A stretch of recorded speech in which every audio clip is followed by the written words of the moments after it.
அவனுக்கு கொடுக்கப்படும், பரிபூர்ணம் அடைவான். இல்லாதவனிடத்தில் உள்ளது எடுத்துக் கொள்ளப்படும். கொலோசியர் 2:6-10 வரை. ஆகையால் நீங்கள் கர்த்தராகிய கிறிஸ்து இயேசுவை ஏற்றுக்கொண்டபடியே அவருக்குள் வேர் கொண்டவர்களாகவும் அவர் மேல் கட்டப்பட்டவர்களாகவும் அவருக்குள் நடந்து கொண்டு நீங்கள் போதிக்கப்பட்டபடியே விசுவாசத்திலே உறுதிப்பட்டு சோத்திரத்தோடு அதனை பெருகுவீர்களாக. லௌகீக நாணத்தினாலும் மாயமான தந்திரத்தினாலும் ஒருவனும் உங்களை கொள்ளை கொண்டு போகாதபடிக்கு எச்சரிக்கையாயிருங்கள். அது மனுஷனின் பாரம்பரிய நியாயத்தையும் உலக வழி பாடுகளையும் பற்றினதே அல்லாமல் கிறிஸ்துவை பற்றினதல்ல. ஏனென்றால் தேவத்துவத்தின் பரிபூர்ணம் எல்லாம் சரீர பிரகாரமாக அவருக்குள் வாசமாயிருக்கிறது. மேலும் சகல துறைத்தனங்களுக்குள்ளும் அதிகாரத்துக்குள்ளும் தலைவராய் இருக்கிற அவருக்குள் நீங்கள் பரிபூர்ணம் உள்ளவர்களாய் இருக்கிறீர்கள். ஆமென். ஆண்டவர் நம்ம இடப்படும்படியாக எங்கள் அன்பின் ஆண்டவரே நாங்கள் ஜெபிக்கிறோம், உம்மை ஸ்தோத்திரிக்கிறோம். ஆண்டவரே நீ நல்லவர். இப்பொழுதும் மட்டும் நடத்தி வந்த ஆண்டவர் உடைய சத்தம் கேட்டு உடைய சித்தம் செய்யத்தக்கதாக நீ தந்த வார்த்தையில் வாசித்திருக்கிறோம். இந்த வார்த்தையில் இருக்கிற பரிபூர்ணத்தை நாங்கள் அனுபவிக்க எங்களுக்கு உதவி செய்யும். இப்போதும் ஆண்டவரே வசனத்தை கேட்குற பிள்ளைகள் வசனம் சொல்ல அறிவி பலப்படுத்தும், பொருட்படுத்தும், பயன்படுத்தும்.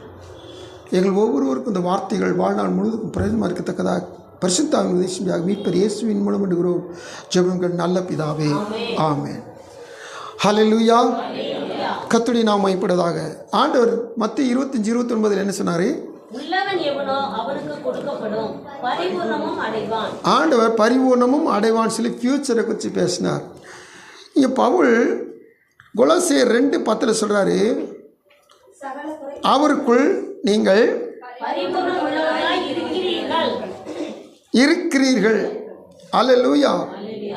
அப்போது இது பெற்றுக்கொண்டதாக பவுல் சொல்லுகிறார். அல்லேலூயா. ஆண்டவர் இயேசுக்கும் அப்போ பவுலுக்கும் வித்தியாசம் உண்டா? ஒரு காலம் ஆவியானவர் வித்தியாசம் செயல்படவே மாட்டார். அல்லேலூயா. கர்த்தருக்கு ஸ்தோத்திரம். யார்கிட்ட இருக்குதோ அவங்கள்ட்ட இன்னும் கொடுங்கன்னு சொல்லி ஆண்டவர் அவங்கள பரிபூர்ணப்படுத்துகிறார். இப்போது இந்த இடத்துல சொல்லப்பட்ட கருத்துக்கள், காரியங்கள் நமக்கு ஒரு வித்தியாசம் சொல்லக்கூடாது.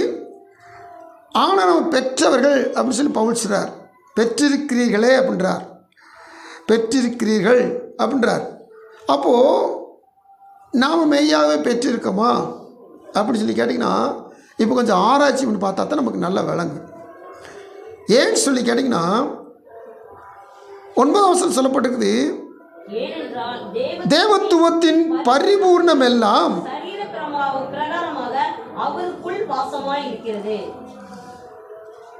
தேவத்துவத்தின் பரிபூர்ணம் கிறிஸ்து இயேசுவுக்குள் சரீர பிரகாரமாக கிறிஸ்துவுக்குள் வாசமாயிருக்கிறது. இப்போ இந்த கிறிஸ்துவை யாரெல்லாம் ஏற்றுக்கொண்டார்களோ, கிறிஸ்துவுக்குள் யார் இருக்கிறார்களோ அவர்கள் அந்த பரிபூர்ணம் உள்ளவராய் இருக்கிறார்கள். வசனத்தை முரண்பட்டு நீங்கள் தியானிச்சிடக்கூடாது, அதை எடுத்துக்கிடக்கூடாது.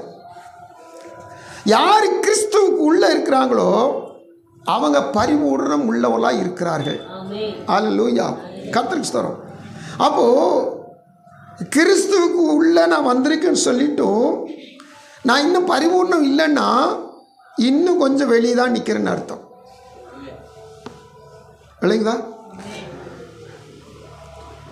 ஒவ்வொரு வார்த்தையாக நம்ம தியானிக்க போகிறோம்.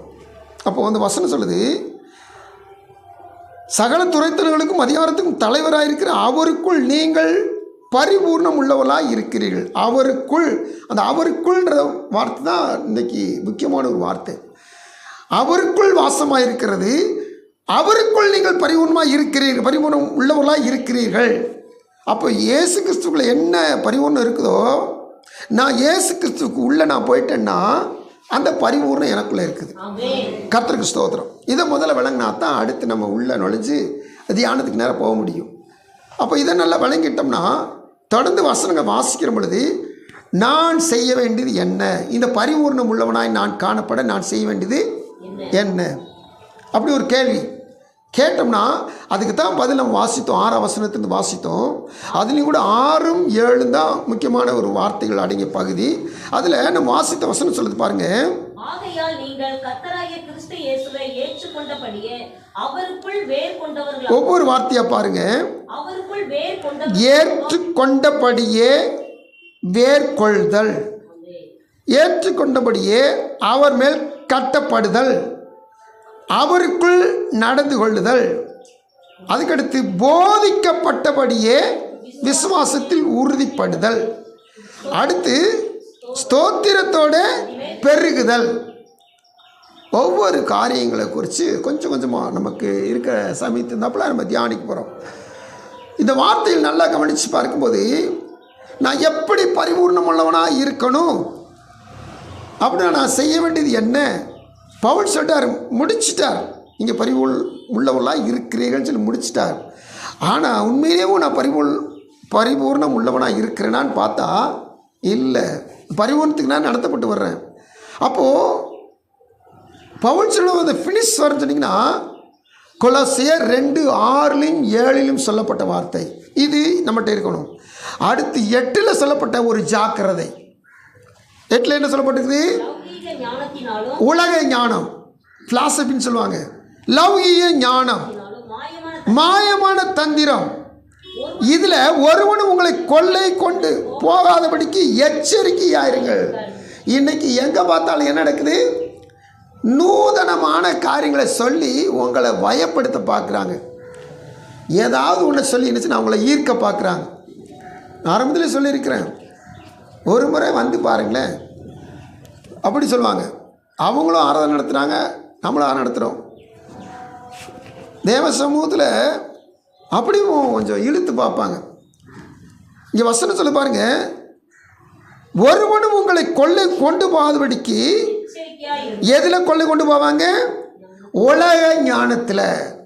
உலக ஞானத்தில் அங்கே ஆவியான ஒரு வார்த்தையை தர்றாரோ இல்லையோ, அங்கே அருமையான ஒரு ஆலயம் இருக்கும், அருமையான டெக்கரேஷன் இருக்கும், அருமையான இசை, அருமையான அப்படியும் ஆடைகள் பார்த்திங்கன்னா அருமையாக இருக்கும், ஒரே சீராக இருக்கும், எல்லாம் வெளியெல்லாம் நல்லாயிருக்கும். இதெல்லாம் லௌகிய ஞானத்தினால நம்மை கொள்ளை கொண்டு போகிற காரியங்கள், நம்ம மனதை ஈர்க்கிற காரியங்கள். மாயமான தந்திரம், இதில் நம்மளை நினைச்சிருவாங்கன்னா ஈர்க்கப்படுமாடியாக நம்மளை நினைச்சிருவாங்க, கொள்ளை கொண்டு போவார்கள். இவர்களுக்கு நம்ம என்ன செய்யணும்? எச்சரிக்கையாக இருக்கணும். அது மனுஷர்களின் பாரம்பரிய நியாயத்தையும் உலக வழிபாடுகளையும் பற்றினதே அல்லாமல் கிறிஸ்துவை பற்றினது அல்ல. அல்லேலூயா, கர்த்தருக்கு ஸ்தோத்திரம். இன்னைக்கு ரொம்ப இடத்துல நடக்குது. இதை பார்த்தா கிறிஸ்துவின் ஆராதனை போல இருக்கும், தேவனை மையப்படுத்தி போல இருக்கும். ஆனால் 8ஆம் வசனத்தை நீங்கள் அடிக்கடி வாசித்து ஜாக்கிரதையாக இருந்து. லௌகிக ஞானம், மாயமான தந்திரம், இதில் யாரும் இழுப்புண்டு போயிடக்கூடாது, விழுந்து போயிடக்கூடாது. இப்படி சொல்லிட்டு தான் 9ஆம் வசனத்தில் இயேசு கிறிஸ்து பரிபூர்ணத்தை குறித்து சொல்லுகிறார். அதுக்கடுத்து அவருடைய பரிபூர்ணத்தின் மகிமையை சொல்லி நீங்களும் அவருக்குள் பரிபூர்ணம் உள்ளவளாய் இருக்கிறீர்கள் சொல்லி முடிக்கிறார். அப்போ நம்ம இன்னைக்கு நம்ம தியானிக்க வேண்டிய வேத பகுதி 6ஆம் வசனமும் 7ஆம் வசனம். ஆமென், கர்த்தருக்கு ஸ்தோத்திரம். ஆகையால் நீங்கள் கர்த்தராகிய கிறிஸ்து இயேசுவை ஏற்றுக்கொண்டபடியே, முதல்ல அவரை ரிசீவ் பண்ணுறோம், அவரை சுவீகரிக்கிறோம், ஏற்றுக்கொண்டோம், அங்கீகரிக்கிறோம். ஏற்றுக்கொண்டபடியே செய்ய வேண்டிய காரியம் அவருக்குள் வேர் கொள்ள வேண்டும். கர்த்தருக்கு ஸ்தோத்திரம். கிறிஸ்து என்ன ஒரு நல்ல ஒரு வளமான ஒரு மண் தோட்டமா, வளமான மண் நிறைந்த ஒரு நல்ல ஒரு தோட்டமா விதையை போட்டு அவருக்குள்ளே நம்ம வேறு கொள்ள வசனம் சொல்லுது. நாம் எப்படி ஏற்றுக்கொண்டோமோ அவருக்குள் நாம் என்ன செய்யணுமா? ஏற்றுக்கொண்டபடியே, எப்படி ஏற்றுக்கொண்டோமோ அப்படியே நம்ம என்ன செய்யணும்? வேர் கொள்ள வேண்டும். அப்போது நம்ம வேதத்தில் சில காரியங்களை உதாரணத்துக்கு பார்த்தா தான் நமக்கு நல்லா விளங்கும். நான் எப்படி ஏற்றுக்கொண்டேன், நான் எப்படி ரட்சிக்கப்பட்டேன், நான் எப்படி கிறிஸ்துக்குள்ள வந்தேன், நான் ஏற்றுக்கொண்டபடியே நான் சொல்ல கிறிஸ்துக்குள் வேர் கொள்ள வேண்டும். இதை பவுல் நமக்கு சொல்லுகிறார். வேதத்தில் 2ஆம் அதிகாரம் அப்போஸ்தலர்களுடைய புத்தகத்தில் பேதுரு பெரிய நல்ல ஒரு பிரசங்கம் பண்ணுறார், தேவனுடைய வார்த்தை சொல்கிறார். அதாவது பெந்தைக்கோஸ்து நாள் பிரசங்கம் பண்ணி முடிக்கிற போது அநேகர் வந்து ரட்சிக்கப்பட்டு என்ன செஞ்சு கேட்குறாங்க, ரட்சிக்கப்பட்டிருக்கு, அவங்களுக்கு காரியங்கள் சொல்லப்படுது. அப்போது அநேகர் அங்கே ரட்சிக்கப்படுறாங்க. அதில் 41 வசனம் 42 வசனத்தை வாசிக்கிற பொழுது, வார்த்தையை சந்தோஷமாய் ஏற்றுக்கொண்டவர்கள் ஞானஸ்நானம் பெற்றார்கள். அன்றைய தினம் ஏறக்குறைய 3000 பேர் சேர்த்துக் கொள்ளப்பட்டார்கள். அவர்கள் அப்போஸ்தலருடைய உபதேசத்திலும் அந்நியோன்யத்திலும் அப்பம் பிற்குதலிலும் ஜெபம் பண்ணுதலிலும் உறுதியாய் தரித்திருந்தார்கள். இந்த வார்த்தையில் நீங்கள் கவனிச்சு பாருங்க. இந்த வார்த்தை சொல்லி பாருங்க. இப்போ ஞான ஸ்நானம் பெறுதல் முதல் காரியம். மனம் திரும்பினவர்கள், ரட்சிக்கப்பட்டவர்கள், இதில் அவங்க செய்கிற முதல் காரியம் ஞான ஸ்நானம் பெற்றுக்கொண்டார்கள். அடுத்தபடியான காரியம், தேவ சமூகத்தில் அவர்கள் அப்போஸ்தலருடைய உபதேசத்திலும் அந்நியோன்யத்திலும் அப்பம் பிற்குதலிலும் ஜெபம் பண்ணுதலிலும் உறுதியாய் தரித்திருந்தார்கள். ஒருவன் கிறிஸ்துவுக்குள் வேர் கொள்வது என்று சொன்னால் என்ன? என்னைக்கு இயேசுவை ஏற்றுக்கொண்டமோ, ஏற்றுக்கொண்ட அப்போயவும் என்ன செய்யணும்னா ஞானஸ்நானம் எடுத்துக்கிறோம். ஒருவேளை நம்ம சபையில் இன்னும் மீதியான பேர்கள் ஞானஸ்நானம் எடுக்கவர்கள் தான் ஞானஸ்நானம் எடுத்துக்கொள்வது வேத வசனத்தின்படி மிகவும் நல்லது, வேர்கொள்வதுடைய முக்கிய காரியம். சரி, அடுத்தபடியாக நம்ம வாசித்த வசனம் சொல்லுது 41 42 அவர்கள் அப்போஸ்தலருடைய உபதேசத்தில், ஆண்டவர் என்ன உபதேசம் பண்ணாரோ, உபதேசம் சொன்னாவே நமக்கு டக்குனு ஞாபகம் வர வேண்டியது மத்தேயு 5, 6, 7. அநேக காரியங்களை ஆண்டவர் செய்கிறாரு, உபதேசிக்கிறார். அநேக காரியங்களை பின்னாடி உவமைகளாய் சொல்லுகிறார். அநேக காரியங்கள் அற்புதங்களை நடத்துகிறார். அப்போது ஆண்டவருடைய உபதேசம், அதுக்கடுத்து அப்போஸ்தலருடைய உபதேசம், சபையுடைய உபதேசம், இன்றைக்கி தேவனுடைய சபையில் இருக்கிற வெளிப்படுகிற உபதேசங்கள். இந்த உபதேசத்தில் நம்ம என்ன செய்யணுமா? வசனம் சொல்லுது, அப்போஸ்தலருடைய உபதேசத்தில் உறுதியாய் தரித்திருக்க வேண்டும். அடுத்து அந்நியோன்யத்தில், கர்த்தருடைய சமூகத்தில் இந்த ஃபெல்லோஷிப் இருக்குது பார்த்தீங்களா, ஐக்கியம் இருக்குது பார்த்தீங்களா, அந்த ஐக்கியத்தில் நம்ம என்ன செய்யணும்? உறுதியாய் தரித்திருக்க வேண்டும். அல்லேலூயா, கர்த்தருக்கு ஸ்தோத்திரம். தேவ பிள்ளைகள், ஒருவருக்கு துன்பம் வந்துச்சு, ஒருவருக்கு பாடு வந்துச்சு, ஒருவருக்கு சந்தோஷம் வந்துச்சுனிங்கன்னா துக்கத்திலையும் பங்கு வரணும், சந்தோஷத்துலையும் பங்கு வரணும். ஆமென். நமக்குள்ளே ஒரு நல்ல காரியம் நடக்குன்னா நல்ல காரியத்திலும் பங்கு வரணும், ஒரு இழப்பு காரியங்கள் நடக்குன்னா அந்த இழப்பிலும் பங்கு வரணும். ஆமென். கர்த்தர் நமக்கு அநேக காரியங்கள் உண்டு. சபை என்பது ஒரு குடும்பம். அந்த குடும்பத்துக்குள்ளே நடக்கிற சகல காரியம் ஒருவருக்கொருவர் பங்கு பெற்று ஆற்றி தேற்றி சந்தோஷத்தில் மன மகிழ்ச்சியில் பங்கு பெற்று நான் இந்த ஃபெல்லோஷிப்பை உறுதிப்படுத்தணும்.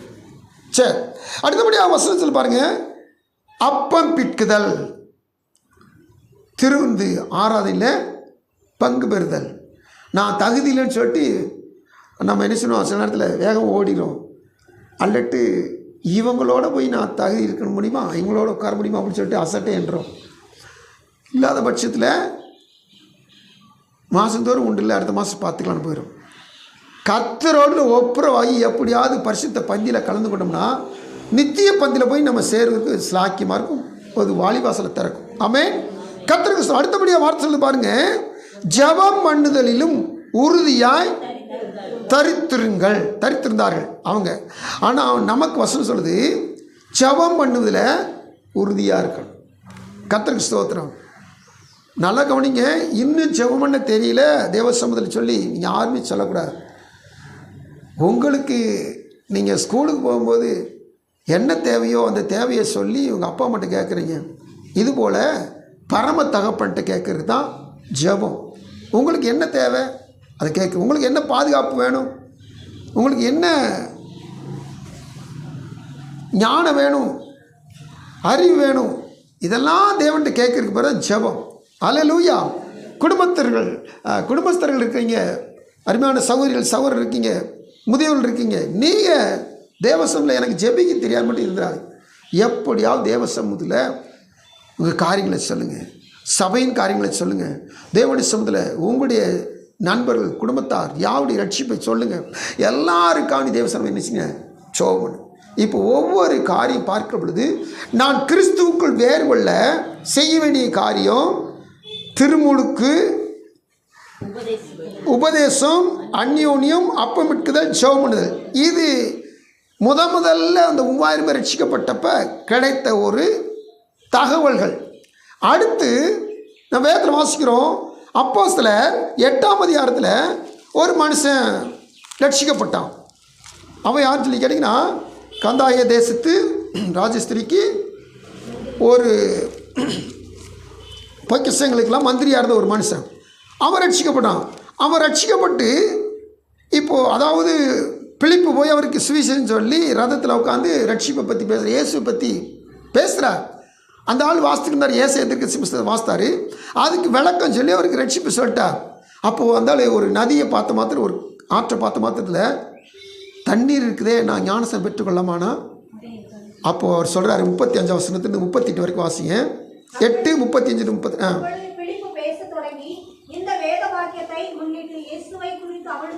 பிரசங்கித்தான்.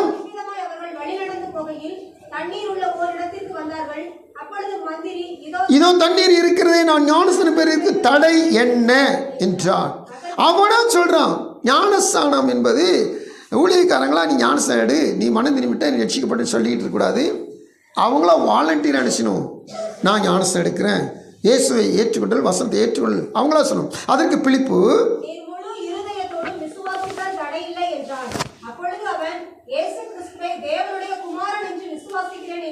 சொல்லி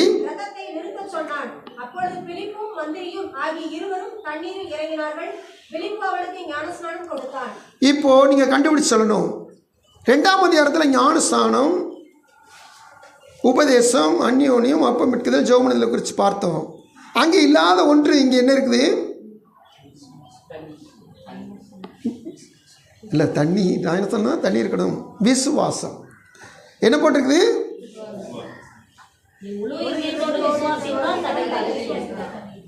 அப்போ விசுவாசம்.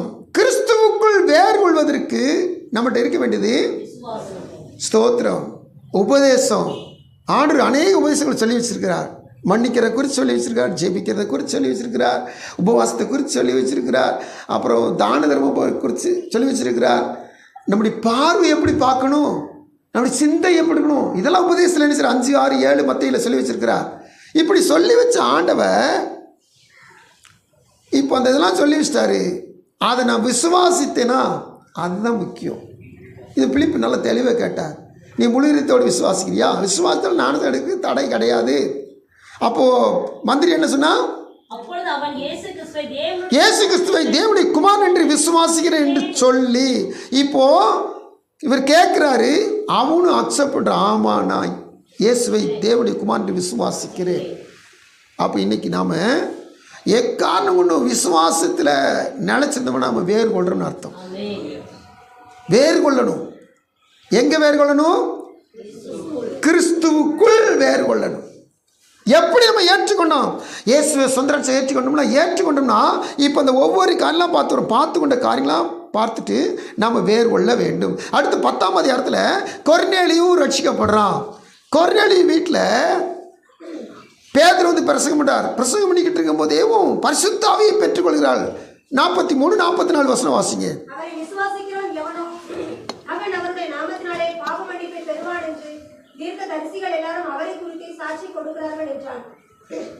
நல்லா கவனிச்சு பாருங்க.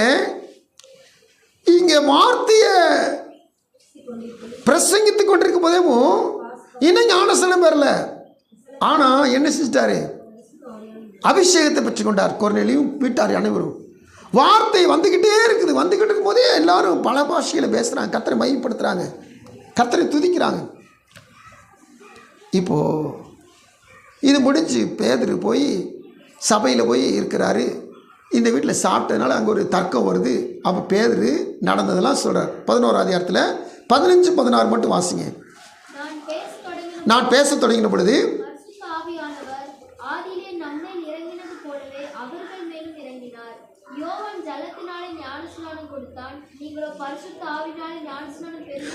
பெறுவீர்கள், பரிசுத்த ஆவியினால் ஞானஸ்நானம் பெறுவீர்கள். இங்கே ஒரு புது வார்த்தை நமக்கு கிடைக்குது. ஏற்றுக்கொண்டபடி வேர் கொள்வதற்கு ஒரு புது வார்த்தை கிடைக்குது. என்ன வார்த்தை? அங்கே தண்ணீரில் ஞானஸ்நானம் பெற்று பார்க்குறோம், இங்கே பரிசுத்த ஆவியில் ஞானஸ்நானம் பெறுகிறார். ரெண்டாவது தண்ணியில் ஞானஸ்நானம் பெற இவங்க. அல்லேலூயா. நல்லா கவனிக்கணும். பரிசுத்த ஆவியானவர், அதுக்கடுத்து பரிசுத்த ஆவி ஞானஸ்நானம். இவர்கள் பரிசுத்த ஆவி பெற்றுக்கொண்டார்கள். இதுதான் பரிசுத்த ஆவியின் ஞானஸ்நானம். அப்போ வேர் கொள்வதற்கு ஆவியான உதவி நமக்கு கண்டிப்பாக வேணும். ஆவியின் அபிஷேகம் நமக்கு வேணும். ஆவியை பெற்றுக்கொள்ளும்னா நம்ம எல்லாருக்கும் நல்லா தெரியும். பேதுரு அசைவாடிக்கொண்டே இருந்தார். திடீர்னு ஆண்டவர் திட்டுவார், திடீர்னு கடலுக்கு நடந்து போனவர் மூழ்கிடுவார். அப்போது ஆவியை பெற்ற பிற்பாடு பேதுரு தடுமாறினது கிடையாது. அல்லேலூயா. அப்போது ஆவியின் பலன் நமக்கு வேணும். அதுதான் நமக்கு கிறிஸ்துக்குள் வேர் கொள்வதற்கு ஒரு ஆதாரமாக இருக்கும். ஸ்தோத்திரம். அடுத்து 16ஆம் அதிகாரத்துக்கு வர்றோம். அப்போஸ்தலர் 16ஆம் அதிகாரத்தில் அங்கே ஒரு மனுஷன், அந்த மனுஷன் குடும்பம் ரட்சிக்கப்படுறாங்க. அப்போஸ்தலர் 16ல் ஜெயிலர் ரட்சிக்கப்படுறான். நடந்த சம்பவத்தெல்லாம் பார்த்துட்டு ஜெயிலர் என்ன சொன்னா, ஆண்டவர் முறை ரட்சிக்கப்பட்டாங்க. என்ன செய்யணும்னு சொல்லி கேட்ட மாத்திரம் கர்த்தர் இயேசு கிறிஸ்து விசுவாசி, அப்போ நீ உங்கிட்டாரும் ரட்சிக்கப்படுத்தினார். இப்போ 30 to 34 வரைக்கும் வசனம் வாசிக்கிற பொழுது அந்த வசனத்தில் வாசியும் வெளியே அழைத்து வந்து என்ன செய்ய வேண்டும் என்றார். அதற்கு அவர்கள் கர்த்தராகிய இயேசு கிறிஸ்துவை விசுவாசி, அப்பொழுது நீயும் உன் வீட்டார் ரட்சிக்கப்படுவீர்கள் என்று சொல்லி அவனுக்கும் அவன் வீட்டில் இருந்த யாவருக்கும் கர்த்தருடைய வசனத்தை போதித்தார்கள். வசனம் மேலும் மேலும் நமக்குள்ள விழுந்துக்கிட்டே இருக்கணும். இந்த வசனம் இல்லாட்டா நம்ம என்ன சொன்னா தறிகட்டு போவோம். ஸ்தோத்திரம். எவ்வளோ மழை காலமாக இருந்தாலும், பனி விழுந்தாலும் சரி, பயங்கரமான சுட்டரிக்கிற வெயிலாக இருந்தாலும் சரி, ஞாயிற்றுக்கிழமைன்னு சொன்னால் கர்த்தரை தேடன்ற ஒரு எண்ணத்தை நமக்கு கற்றுக் கொடுத்துருக்காரு. பார்த்தீங்களா? ஏன் இந்த கர்த்தருடைய ஆலயத்துக்கு வரணும்? ஏன் இப்படி கஷ்டப்பட்டு ஓடி வரணும்? இவ்வளோ தூரம் ஆட்டோ பிடிச்சி வர்றோம், அங்கே ஊர் விட்டு ஊர் தாண்டி அவ்வளோ தூரம் கடந்து வர்றோம். ஏன் அப்படி வர்றோம்? ஞாயிற்றுக்கிழமைன்னா ஏன் ஆண்டரை தேடணும்? இந்த வசனம், இந்த வார்த்தை என் உள்ளத்தில் விழணும். இந்த வார்த்தையை தொட்டுக்கிட்டே இருக்கணும். இந்த வார்த்தையை நடத்திக்கிட்டே இருக்கணும். இல்லாட்டா பாருங்க அப்படியே தறிக்கிட்டு போகும். நீங்கள் ஒரு 2 வாரம் 3 வாரம் ஆரம்பிக்கு வராட்டா அவங்களுக்கு ஒரு அசட்டை வந்துடும் தெரியுமா? ஆட்டோமேட்டிக்காக அப்படி ஒரு மந்தாரம் வந்துடும். தேவனை தேடுவதில், தேவனுடைய வார்த்தையை பெற்றுக்கொள்வதில், தேவனை சொல்ல காத்திருப்பதில் தேவ பிள்ளைகள் எப்போவுமே உற்சாகம் காணப்படும். இங்கே வசனம் சொல்லி பார்த்தீங்கன்னா, வசனத்தை போதித்தார்கள். விசுவாசின்னு சொல்ல மாத்திரத்தில் அதுக்கடுத்து வசனம் போதிக்கிறாங்க. வசனம் அதுக்கடுத்து வசனம் வாசிக்கிற பொழுது, மேலும் ராத்திரி அந்நேரத்தில் அவன் அவர்களை அழைத்து கொண்டு போய் அவர்கள் காயங்களை கழுவினான். அவனும் அனைவரும் உடனே ஞான ஸ்நானம் பெற்றார்கள். இப்போ நான் எல்லாத்தையும் சேர்த்து ஒரே கட்டில் கட்டி நம்ம முன்னாடி வைக்க போகிறேன். என்னன்னு சொல்லி கேட்டியா, இப்போ நீங்கள் ஒவ்வொரு ஏற்றுக்கொண்ட காரியத்தை பார்த்துட்டே வந்தீங்க. 2ஆம் அதிகாரம், 8ஆம் அதிகாரம், 10ஆம் அதிகாரம், 16ஆம் அதிகாரம், ஒவ்வொரு சம்பவம் ஏற்றுக்கொண்டவர்களை குறித்து பார்க்கணும். எல்லாருமே ஒட்டுமொத்தமாக செஞ்ச ஒரே ஒரு காரியம் சொல்லுங்கள், ஞான ஸ்நானம் பெற்றார். அல்லேலூயா. ஞான ஸ்நானம் என்பது அநேக காரியங்களை ஞான ஸ்நானத்தை உங்களுக்கு நான் உபதேசம் பண்ணியிருக்கிறேன். இந்த ஞான ஸ்நானம் என்பது வசனம் சொல்லி பாருங்க, 1 பேதுரு 3:21 முக்கியமான ஒரு காரியத்தை பேதுரு நமக்கு வெளிப்படுத்துறார். ஞான ஸ்நானமானது சரீரபுரமான அழுக்கை நீக்குதல் அல்ல. இந்த குளிக்கிறது என்பது சரீரபுரமான அழுக்கை நீக்கிறதா குளிக்கிறது கிடையாது ஞானஸ்நானம். அதுக்கடுத்து தேவனை பற்றும் நல் மனசாட்சியின் உடன்படிக்கை. அல்லேலூயா. இந்த வார்த்தை எல்லாரும் சொல்லுங்க, அப்பதான் உங்களுக்கு நல்லா ஈஸியா இருக்கும்.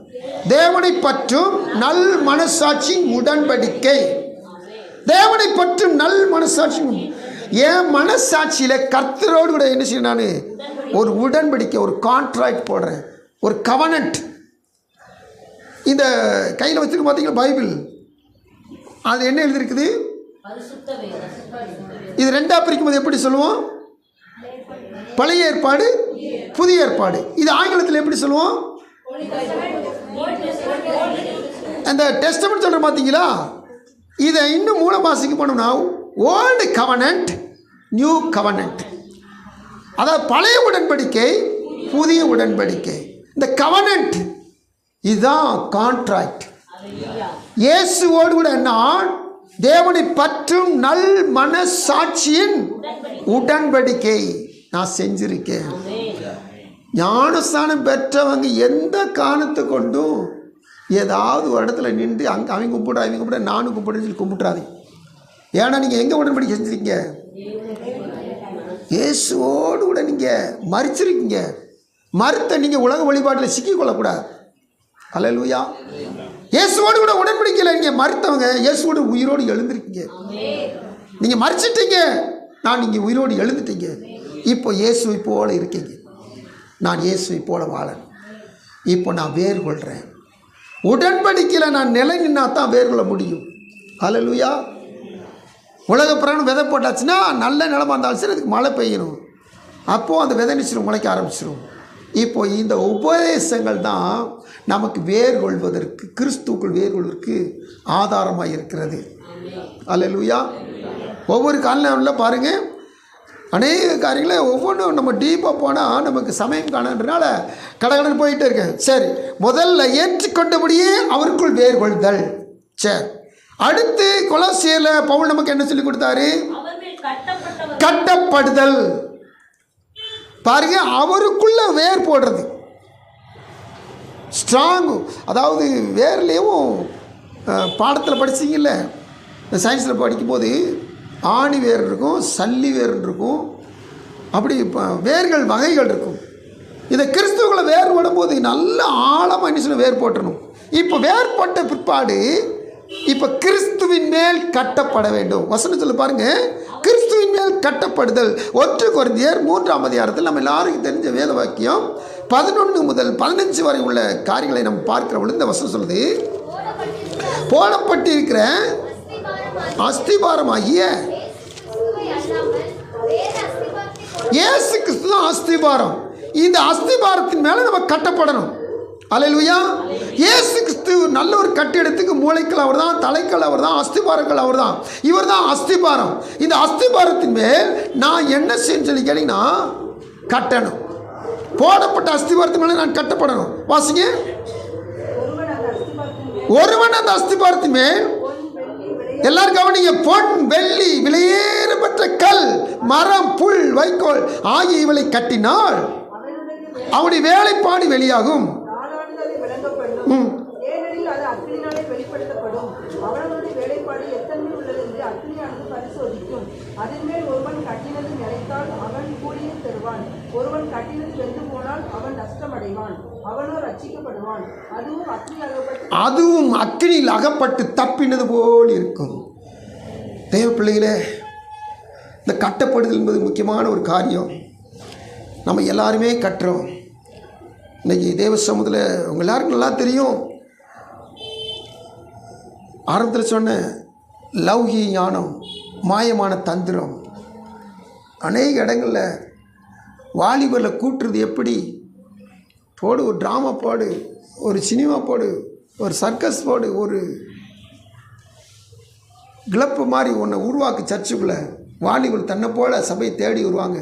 இதெல்லாம் புதிய ட்ரெண்டு. வாலிபரை ஈர்க்கிறதுக்காண்டி ஒரு மனுஷனுக்கு சினிமா காமிச்சு கர்த்தருக்குள்ள கொண்டு வரணும் அவசியம் இல்லை. விலையேற்பட்ட ரத்தத்தை சிந்திருக்கிறார். அந்த ரத்தத்தில் எனக்கு ரட்சிப்பு உண்டுன்னு சொல்லி விசுவாசிக்கிறவன் தான் ரட்சிக்கப்படும். அவன் தான் நிலச்சி நிற்பான்.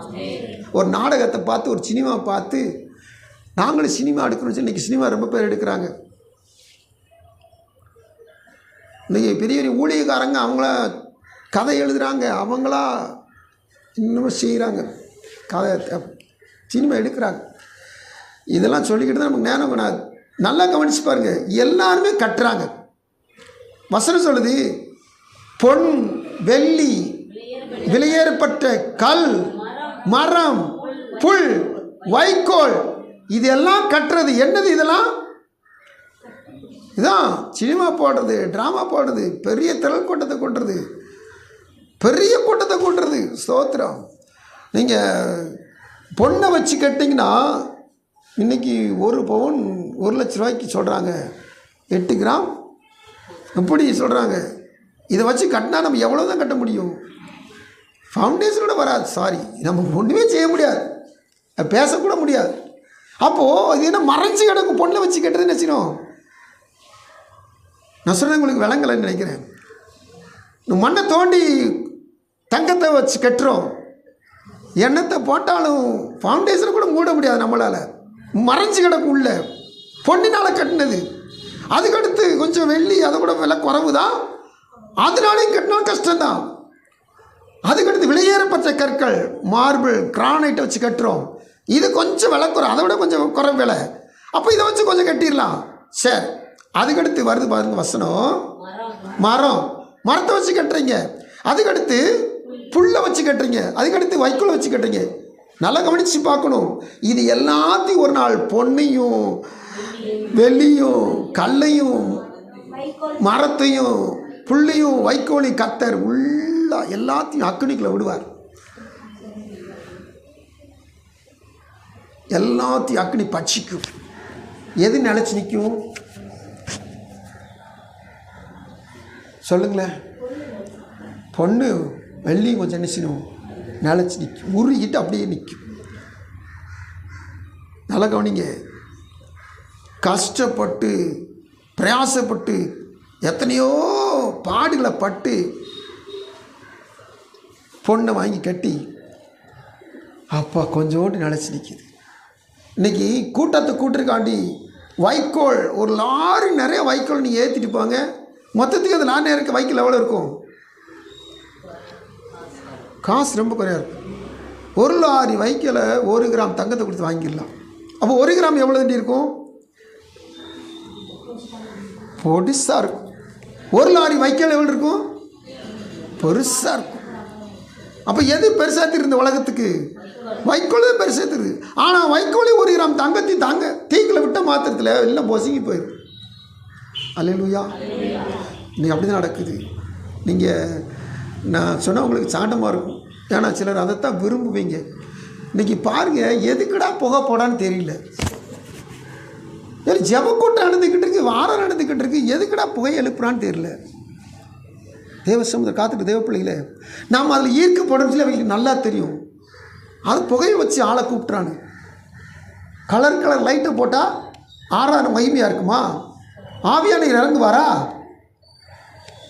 ஏன் அமைதியாக இருக்கீங்க? கலர் லைட்டை பார்த்து ஆண்டர் மகிமைப்படுவாரா? இல்லாட்டி ஆண்டர் மகிமைப்பட்டு இறங்கி வந்து ஆசீர்வதிப்பாரா? இல்லை. இதெல்லாம் மக்களை ஈர்க்கிறதுக்கான லௌகீக ஞானம், மாயமான தந்திரம். நோ, கட்டப்படணும். நீங்கள் எவ்வளவுக்கு எவ்வளோ பிரயாசப்பட்டு அழுது புலம்பி கண்ணீர் வடித்து ஜெபிச்சு ஆத்துமாக்களை சேர்க்குறீங்களோ அந்த ஆத்துமாக்கள் தாங்க பரலோகம் வரும். இன்னைக்கு டக்குன்னு வசூல் பண்ணுற காரியம் தான் எங்கே பார்த்தா இருக்கு. ஏதாவது ஆதாயம் பண்ணணும், சம்பாதிக்கணும், அதுக்கு ஒரு கூட்டத்தை போடணும், ஒரு கூட்டத்தை நடத்தணும்.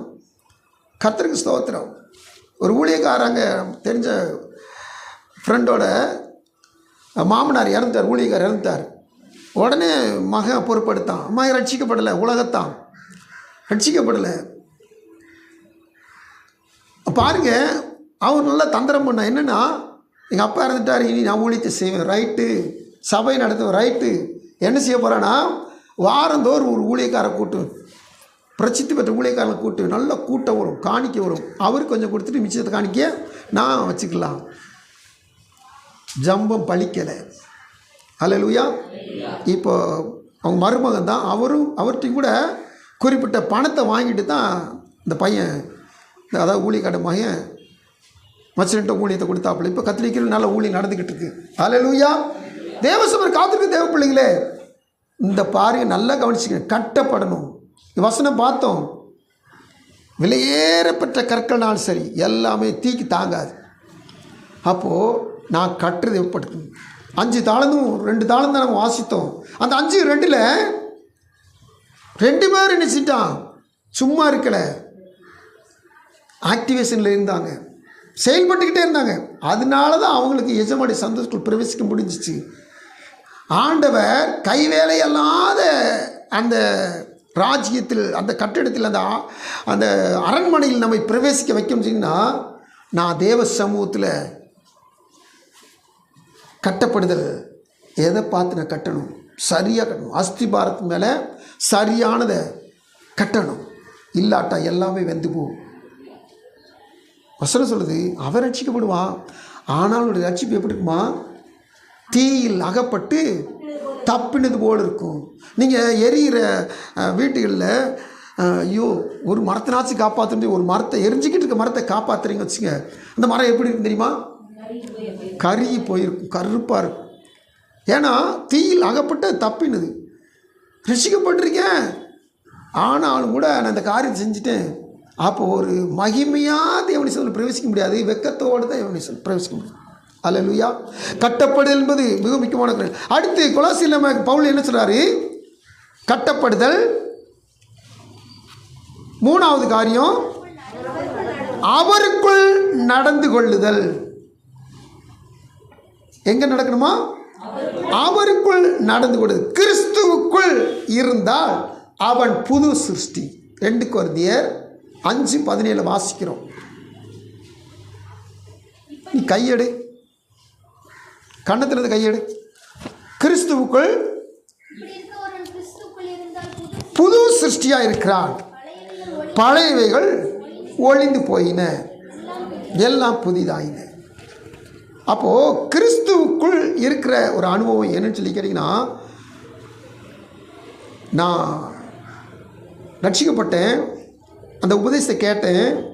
இப்போ நான் எங்கே இருக்குன்னா கிறிஸ்துவுக்குள்ளே இருக்கிறேன். இப்போ 3ஆம் அதிகாரம் கொலோசியர் வாசிங்க, கொஞ்சம் பின்னாடி திருப்பிக்கிங்க. 9ஆம் வசனத்திலேருந்து மெதுவாக சத்தமாக.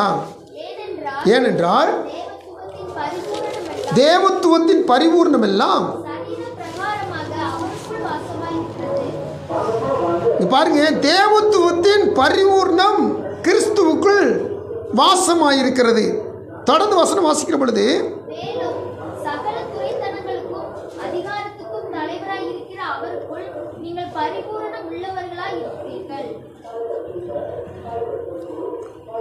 கொலோசியர் 3 இப்போ என்ன செய்யணும்னா 9:10 அது வாசிங்க. களைந்து போட்டு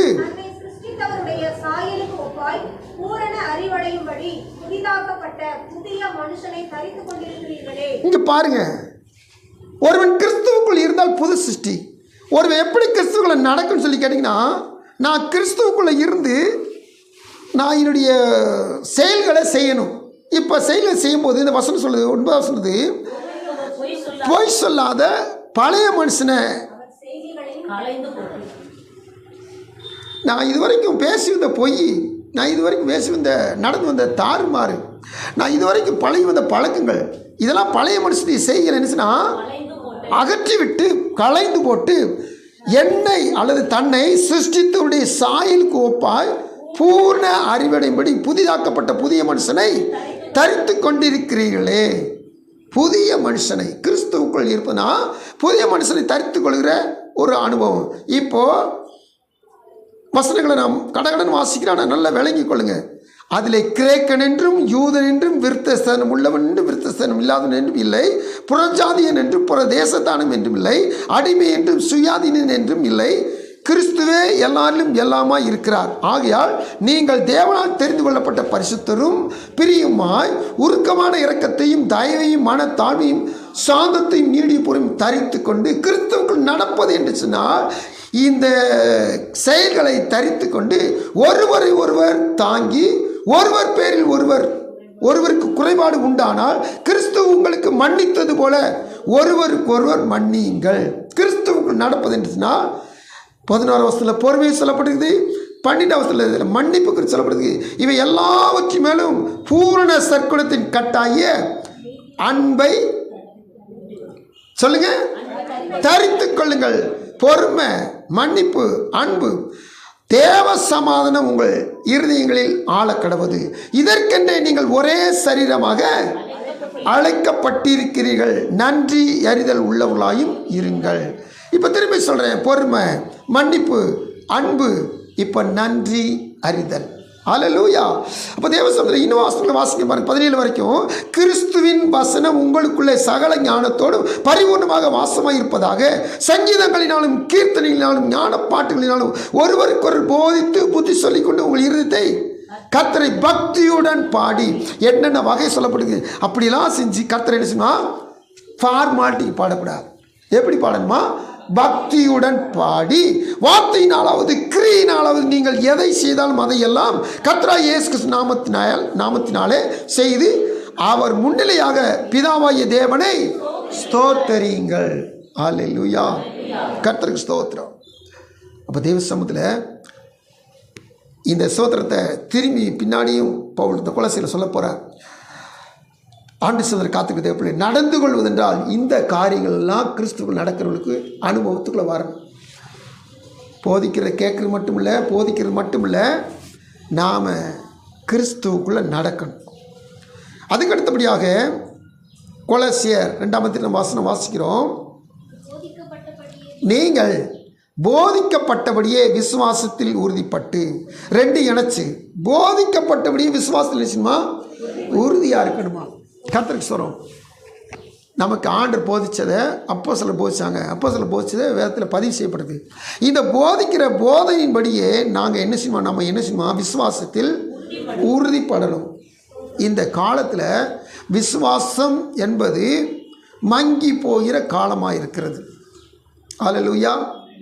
என்னையா இயேசுவை விசுவாசத்து எண்ணத்தை கண்ட என்ன நடந்துச்சு இப்படி சொல்கிற காலத்தில் நம்ம இருக்கிறோம். விசுவாசம் மனுஷகுமார் வரும்போது பூமியிலே அந்தளவுக்கு குறைஞ்சி போயிடும். அப்போது இந்த காலத்தில் நம்ம ரொம்ப எச்சரிக்கையாக இருக்கணும், ஜாக்கிரதையாக இருக்கணும். இதுக்கு சில காரியங்கள் நம்ம வேதத்தில் வாசிக்கிற பொழுது 1 தீமோத்தி எடுத்துக்கொள்ளுங்க. 1ஆம் அதிகாரம் 19-20 முற்பகுதியும் இந்த நல் மனசாட்சியை சிலர் தள்ளிவிட்டு விசுவாசமாய் கப்பலை சேதப்படுத்தினார்கள். போதும். இமெனேயும் அலெக்சாந்தரும் அப்படிப்பட்டவர்கள். விசுவாசம் என்பது ஒரு பெரிய கப்பல். கர்த்தருக்கு ஸ்தோத்திரம். நீங்கள் ஹார்பர் போனீங்கன்னா பார்த்துருப்பீங்க. நாங்களும் ஒரு நாள் இந்த வவுசி பிறந்த நாள் அன்றைக்கி ஒரு நாள் ஒரு 10-20 வருஷம் முன்னாடி போனோம். அப்படி போகும்போது கப்பல் நிற்க பாருங்கள், 100 கண்டெய்னர் 1000 கண்டெய்னர் கூட என்ன செய்யலாம்? ஒரு கப்பலில் ஏற்றலாம். கப்பலில் எவ்வளவு சரக்கு ஏற்ற முடியுமோ அவ்வளவு ஏற்றலாம். தம்பி அங்கே ஹார்பருக்கு அடிக்கடி போயிட்டு வந்தா அவன் சொன்ன போன வாரம் கூட சொன்னான், கப்பலில் சட்டராக இருக்கும், அதில் பெரிய கிணறாக இருக்கும். அந்த கிணறில் பட்டாணியாக ஒரு இதை நிரப்பியிருப்பாங்க, கொண்டக்கலையாக நிரப்பியிருப்பாங்க. இப்படி வகை வகையாக கிணறு மாதிரி இருக்குமா உள்ளுக்குள்ளே. பார்த்தீங்கன்னா இவ்வளவு வெயிட்டும் கொண்டு போகிற கப்பல். அல்லேலூயா. நல்லா கவனிச்சு பாருங்க. இந்த கப்பலை ஒரு ஓட்டை விழுந்துச்சுன்னா என்ன ஆயிரும்? முங்கிடும். கப்பல் பாறையில் மோதிச்சுன்னா, பனிப்பாறையில் மோதிச்சுன்னா, டைட்டான் கப்பலை தயாரித்து ஒரு சவால் விட்டார். எந்த இடத்துலையும் எந்த காலத்துலையும் இது சேதப்படவே செய்யாது. இது பயணத்தை வெற்றிகரம் முடிக்கணும். முதல் பயணத்தில் அவுட் ஆகிட்டு. அல்லேலூயா. அவர் பெருமை பேசினார். முதல் பயணம் தொடங்கின கொஞ்ச நாட்களே அடி வாங்கிட்டு டைட்டான் கப்பல். நல்லா கவனிச்சு பாருங்கள். விசுவாசம் என்பது கப்பலுக்கு ஒப்புமையாக சொல்கிறார் பவுல். விசுவாசமாய் கப்பலை சேதப்படுத்தினார்கள். இவங்களும் விசுவாசத்தில் டவுன் ஆயிட்டாங்க. விசுவாசத்துக்குள்ள வந்தவங்களையும் சேதப்படுத்துகிறாங்க. ஜாக்கிரதையாக இருக்கணும். இந்த விசுவாசத்தில் நாளுக்கு நாள் என்ன சொன்னால் வளர்ந்து கொண்டே வரணும். அல்லேலூயா. ஏன்னா வசனம் சொல்லு போதிக்கப்பட்டபடியே. இந்த போதிக்கிற நீங்கள் மறந்துட்டீங்க, வசனத்தை மறந்துட்டீங்க, விசுவாசம் குறைஞ்சிரும். நீங்கள் திரும்பி வேதத்தை வாசிக்கும் போது திரும்பி தேவனுடைய வார்த்தையை கேட்கும்போது விசுவாசத்தில் வளர்ந்துக்கிட்டே இருப்பீங்க. நீங்கள் விசுவாசத்தில் டவுன் ஆயிடுவே. கவனிக்கிறீங்களா? விசுவாசத்தில் குறைஞ்சி போயிடுவே கூடாது. விசுவாசத்தில் வளர்ந்துக்கிட்டே வரணும். இதுக்கு போதிக்கப்பட்டபடியே நம்ம இருக்கணும். தேவ சமூகத்தில் ஒவ்வொரு தேவ பிள்ளைகளும் இந்த ஆண்டோடைய வசனம் சொல்கிறது வாசிங்க. 1 தீமோத்தி 6:20 வாசிங்க. தீமோத்தேயுவே ஒப்புவிக்கப்பட்டதை காத்துக்கொண்டு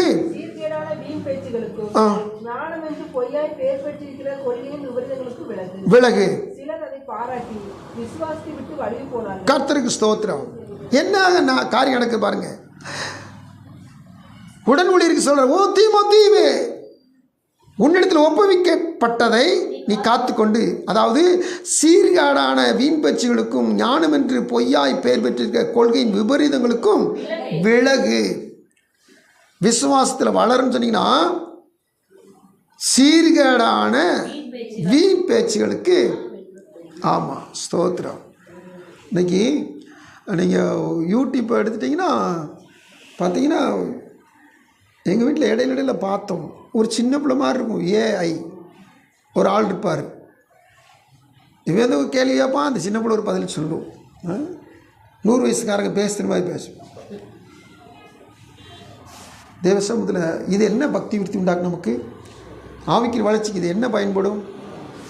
வசனம் சொல்லுது, சீர்கேடான வீண் பேச்சுகளுக்கும் ஞானம் என்று பொய்யாய் பெயர் பெற்றிருக்கிற கொள்கையின் விபரீதங்களுக்கும் கர்த்தருக்கு ஸ்தோத்திரம். ஞானம் என்று பொய்யாய் பெயர் பெற்றிருக்கிற, வளர்ந்து வளர்ந்து வளர்ந்து ஏஐயில் போய் நின்று இப்போது ஏஜிஐ வேறு வந்துட்டான். ஆர்டிஃபிஷியல் ஜென்ரல் இன்டெலிஜென்ட் அப்படின்னா என்ன அர்த்தம்? ஏஐக்கு நம்ம என்ன டேட்டா கொடுக்குறோமோ அந்த டேட்டா வச்சு தான் அது செய்யணும், அந்த டேட்டாவுக்குள்ளே அது செயல்படும். 3 ட்ரில்லியன் டேட்டா கொடுத்துருக்காங்களா ஒரு ஏஐக்கு. அப்போது உலகத்திற்கு என்ன வேணாலும் அது என்ன செய்யணும் தெரிஞ்சு வச்சுருக்கோம், அந்த டேட்டாவுக்குள்ளே அது செயல்படும். ஆனால் ஏஜிஐன்னு ஒன்று இருக்குதான், ஜென்ரல் இன்டெலிஜென்ட் அப்படின்னு ஒன்று இருக்குதான். அது என்ன செய்யுமா, தானாக டேட்டாவை சேகரிச்சுக்கிறோமா. அப்படின்னு என்ன அர்த்தம்? அந்தி கிறிஸ்துவுக்கு ஆட்சிக்கு சரியாயிட்டு, காலம் நெருங்கிட்டுன்னு அர்த்தம். ஜாக்கிரதை, தேவப்பிள்ளைகள் ரொம்ப ஜாக்கிரதையாக இருக்கணும். ஏன்னா அது என்ன செய்ய போகுது, இப்போ ஒரு ஏஐ சொல்லியிருக்கான், நாங்கள் ஆளுகை செய்ய போகிறோம்னு தான். என்னது என்னமோ ஒரு நாடு சொன்னார் ஒருத்தர், கர்த்தருக்கு ஸ்தோத்திரம். அந்த நாட்டில் அவர் பிரதமருக்கு கீழே இருக்கிற எத்தனையோ பேர் எல்லாருமே ஏஐ தானா. ஜாக்கிரதை, கொஞ்ச நாள் உலகம் முழுதும் ஏஐ கண்ட்ரோலில் வரும். ஏஐ கண்ட்ரோலில் கொண்டு வந்தால் கூட மனுஷனுடைய டேட்டா மட்டும்தான் பயன்படுத்திக்கிறதுன்னு நினைக்காதீங்க. அந்த ஜென்ரல் இன்டெலிஜென்ஸுமா ஆட்டோமேட்டிக்காக டேட்டாவை சேவ் பண்ணுமா. கர்த்தருக்கு ஸ்தோத்திரம். ரொம்ப ஜாக்கிரதையாக இருக்கும், ரொம்ப ஞானமாக இருக்கும். அல்லேலூயா, ஸ்தோத்திரம். ஏன்னா சீர்கேடான விலகு பேச்சுகள், வீண் பேச்சுகள், ஞானம் என்று பொய்யாய் பெயர் பெற்றிருக்கிற கொள்கையின் விபரீதங்கள், இது ஞானத்தில் வளர்ந்து தான் போச்சு. இப்போ தயாரித்தவனே முழிச்சுக்கிட்டு இருக்கான், அதை கண்டுபிடிச்சவனே என்ன செய்றான், முழிச்சுக்கிட்டு இருக்கானா. நம்ம கண்ட்ரோலுக்குள்ளே இது என்ன செய்யணும், கடந்து போயிடும். நம்முடைய கண்ட்ரோலை தாண்டி போய்கிட்டு இருக்குது. இனி இதை கண்ட்ரோல் பண்ண முடியாது. இது ஒரு நாளில் எல்லாத்தையும் கண்ட்ரோல் பண்ண போகுது, மனுஷனை ஃபுல்லாக கண்ட்ரோல் பண்ணும்போது. அதுதாங்க அந்தி கிறிஸ்து. சிலர் அதை பாராட்டி விசுவாசத்தை விட்டு வழி போனார்கள். அப்போது நம்ம யார்ட்டையும் போய் இயேசு கிறிஸ்து விசுவாசிங்க நீங்கள் ரட்சிக்கப்படுங்க, போயாங்கிட்டு ஏஐ காலத்தில் போய் விசுவாசம், ரட்சிப்பு, ஞானஸ்தானம், முட்டாள்கள். இன்னும் இந்த கிறிஸ்தவங்களுக்கு வேறு வேலையே கிடையாது. இப்போது 10 வருஷம் 20 வருஷம் முன்னாடி சொன்னாங்க, 20th செஞ்சுரியா என்ன இந்த காலத்தில் விசுவாசம்னுக்கிட்டு இருக்க, 21ஆம் நூற்றாண்டு வந்துக்கிட்டு இருக்கு, இப்போ போய் விசுவாசத்தை பற்றி பேசுகிற. இப்போ அதை விட வளர்ந்துருச்சு, நாளுக்கு நாள் வளர்ந்துக்கிட்டு வருது.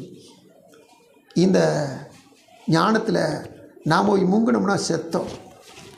நமக்கு கையில் பையில் கொடுத்துருக்கிறார், வேதத்தை கொடுத்துருக்கார், வாசிப்போம், கைக்கொள்வோம், அவருக்குள் வேறு கொண்டு போதிக்கப்பட்ட விசுவாசத்தில் இருப்போம். கடைசியாக வாசிங்க, ஸ்தோத்திரத்தோடு அதிலே பெருகுவீர்களாக. கர்த்தருக்கு சொல்கிறோம். விசுவாசத்தில் இன்னும் 2 தீமோத்தி 2:16-17 வாசிக்கணும், 2 தீமோத்தி 4:10 வாசிக்கணும். நீங்கள் குறித்து வச்சிங்க, தேவசந்தில் கர்த்தருடைய சொல்ல வாசிங்க. அடுத்து கடைசியாக ஸ்தோத்திரத்தோடு என்ன செய்யணுமா, நம்ம ஸ்தோத்திரத்தில் பெருகி கொண்டே இருக்கணும். 1 தேசங்களுக்கு 5:18 நம்ம எல்லாருக்கும் நல்லா தெரிஞ்ச வசனம், மனப்பாட வசனம் வாசிங்க சொல்லுங்க. அப்போ 1:5-18 எல்லாவற்றிலேயும் ஸ்தோத்திரம் செய்யுங்கள். ஏன் என்று சொன்னால், அப்படி செய்வதே கிறிஸ்து இயேசுக்குள் உங்களை குறித்து தானே தேவனுடைய திட்டம், தேவனுடைய விருப்பம், தேவனுடைய சித்தமாக இருக்கிறது. அப்போது உங்கள் வீட்டில் பிறந்தாலும் ஸ்தோத்திரம், உங்கள் வீட்டில் இறந்தாலும் ஸ்தோத்திரம், உங்கள் வீட்டில் வந்தாலும் ஸ்தோத்திரம், போனாலும் ஸ்தோத்திரம், உங்கள் வீட்டில் குடித்தாலும் ஸ்தோத்திரம், புசித்தாலும் ஸ்தோத்திரம், ஒவ்வொரு மூச்சுக்கும் ஸ்தோத்திரம். அல்லேலூயா. தேவ சமூகத்தில் நமக்கு எல்லாருக்கும் ஸ்தோத்திரம் நல்லா தெரியும். தயவுசெய்து ஸ்தோத்திரம் பண்ணுங்கன்னு சொன்ன மாத்திரத்தில் சிலர் கையை மாட்டி தட்டிட்டு அமைதியாக இருப்பாங்க, வாய் திறக்கவே மாட்டான். ஸ்தோத்திரம், நல்ல ஸ்தோத்திரம் பண்ணுங்க, நல்ல ஸ்தோத்திரம் பண்ணுங்க தம்பிகள்லாம், நல்ல ஸ்தோத்திரம் பண்ணுங்க, நல்ல சத்தமாக ஸ்தோத்திரம் பண்ணுங்க. ஹல்லேலூயா, ஹல்லேலூயா. கர்த்தரை நாம் மைப்படுவதாக. தேவ சமூகத்தில் காத்துக்கு தேவ பிள்ளைகள். இப்போ வசனம் சொல்லி பாருங்க, 34 சங்கீதம் 34 சங்கீதம் 1 வசனம் நமக்கு எல்லாருக்கும் நல்லா தெரியும். 103 சங்கீதம் 1 வசனம் நமக்கு எல்லாருக்கும் நல்லா தெரியும். 103 சங்கீதம் கடைசி வசனம் நம்ம எல்லாருக்கும் தெரியும். ஸ்தோத்திரம், என் ஆத்துமாவே ஸ்தோத்திரி. ஏன் ஒவ்வொரு ஜெப முடியும் ஸ்தோத்திரம் பண்ணுறோம்? அவர் நன்மை செஞ்சார்ல, நன்மை செய்ய போறார்ல, எல்லாத்துக்கும் ஸ்தோத்திரம். செஞ்சார் ஸ்தோத்திரம், செய்ய போறார் ஸ்தோத்திரம். ஸ்தோத்திரத்தில் நம்ம என்ன செய்வோம்? பெருகிக்கிட்டே வரணும். இப்படி இந்த ஒவ்வொரு காரியங்களும் தேவனுடைய சமூகத்தில் தேவ பிள்ளைகள் செய்கிற பொழுது நாம் அவருக்குள் பரிபூர்ணம் உள்ளவர்களாய் இருக்கிறோம். ஹல்லேலூயா. அப்போ பரிபூர்ணத்தை அடைய நான் செய்ய வேண்டியது கொலோசியர் 2ஆம் அதிகாரத்தில் 6ஆம் வசனம் 7ஆம் வசனம் 8ஆம் வசனத்தில் ஒரு ஜாக்கிரதை, 9ஆம் வசனத்தில் தேவனுடைய பரிபூர்ணம், இந்த 10ஆம் வசனத்தில் நான் இவருடைய பரிபூர்ணத்துக்குள் இருக்கிறேன். ஹல்லேலூயா. கண்கள் பிடி ஜெபிக்கலாமா? எங்கள் அன்பின் ஆண்டவரையும் கோடி ஸ்தோத்திரமா. மைமின் ராஜாவை நீங்கள் கொடுத்த இந்த புதிய நாளிலும் தேவ சமூகத்தில் நாங்கள் உமக்குள் பரிபூர்ணமாக இருக்கிறோம் என்பதை கண்டுகொண்டோம். ஆனால் அந்த பரிபூர்ணத்தை அங்கே எப்படி பெற்றுக்கொள்ளுன்னு சொல்லுதை எங்களுக்கு இந்த நாளை விலைக்கு காமிச்சதுக்காக நன்றி செலுத்துகிற மாட்டேன். இசப்பா, தேவ சமூகத்திற்கு நாங்கள் ஏற்றுக்கொண்டபடியே ஆண்டவரை வேர்கொள்ள உதவி செய்யும். ஆண்டவருடைய சமூகத்தில் உண்மையில் நாங்கள் கட்டப்பட வேண்டும் ஆண்டவரே. ஆண்டவரே, உமக்குள் நாங்கள் நடக்க வேண்டும் ஆண்டவரே. போதிக்கப்பட்டபடிய விசுவாசத்தில் நாங்கள் உறுதியாக இருக்க வேண்டும் ஆண்டவரே. நாங்கள் ஸ்தோத்திரத்தோடு பெருக வேண்டும் ஆண்டவரே. எங்களுக்கு உதவி செய்ய, எங்களுக்கு உதவி செய்ய தேவனே. நாங்கள் ஒவ்வொரு பகுதியையும் ஆழமாக நேரம் எடுத்து நாங்கள் தியானிக்கணும். ஆனாலும் தேவ சமூகத்தில் நாங்கள் பரிபூர்ணத்தை பெற்றுக்கொள்ள நடக்க வேண்டிய காரியங்களை நீங்கள் புள்ளி வச்சு காமிச்சிருக்கீங்க. இதில் நாங்கள் இன்னும் தியானித்து தேவனுக்குள்ளாக வளர உதவி செய்யும். கர்த்தாவே, வசனத்தை கேட்ட பிள்ளைகள், வசனம் சொல்ல அடிமை எல்லோரையும் நாங்கள் கிறிஸ்துவுக்குள் வேர்களில் கட்டப்பட, நடந்து கொள்ள, விசுவாசத்தில் உறுதிப்பட, ஸ்தோத்திரத்தில் பெருக உதவி செய்யும். சந்தோஷமனத்தால் ஒவ்வொரு நிரப்பி அனுப்பும். மீட்பர் இயேசுவின் மூலம் வேண்டுகிறோம் ஜெபம் நல்ல பிதாவே. ஆமென்.